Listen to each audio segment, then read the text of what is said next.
So he started on the bench. He came on in that first half. He had a few looks at goal, but nothing, Tim, went his way. Analyse the end, because you said to us pre-game, the game, yeah, great, can't wait, but I want to see what happens at the end. Just analyse those scenes. I thought I saw tears. It might have been sweat. It might have been sweat.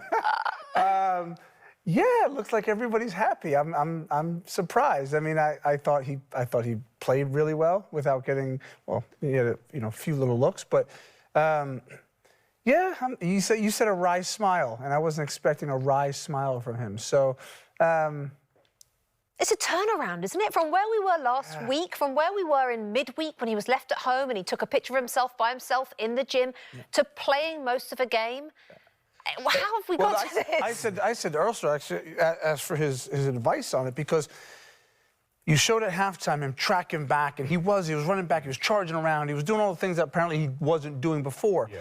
But I just don't see a world behind the scenes where he goes, after saying what he said and feeling that that he's been thrown under the bus, that he says, "Okay, Gaffer, I'm sorry, and I'm going to do everything you said." Like, I just don't see a world. So that's why I said to you, like, why then is he doing those things? Is it selfish? Is he trying to impress? Like, what's actually happening? He doesn't want to make a mistake today. I mean, it's really difficult to read that situation unless you're in that dressing room or know what's going on. I don't think a decision's been made. I still think there's talk to be done. But what I do think today, Bex, in what we've seen, and he's come on and he played his part, could have well easily have got his goal. If they decide collectively that he is to move on, he hasn't gone through the back door. He's not played. If he hadn't played, if he hadn't got on the pitch, it's almost like he's been ushered out of the club. At least he's gone through the front door. We've seen him. He played the game. He's cheered the Anfield crowd. Let's wait and see what happens. But I still will be surprised to see him in the shirt. Yeah, no, and that's what I totally agree with you. I think there's another chapter here, but I mentioned to you, Bex, Salah won then. In this whole battle, Salah won. He chucked his toys out. He said, "I'm being treated." Does he win if he leaves the football club?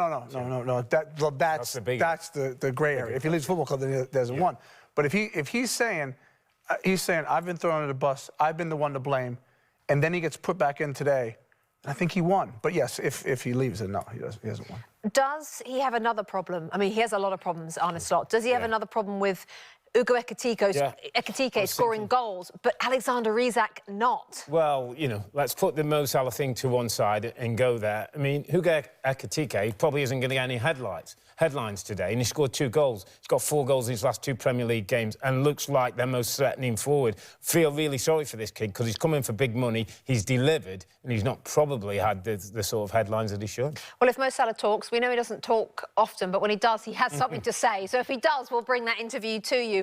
Hi there, I'm Rebecca Lowe, studio host of NBC's coverage of the Premier League. Don't forget to hit subscribe to watch more videos all season long, and for even more Premier League content, from original series to live matches, head over to Peacock.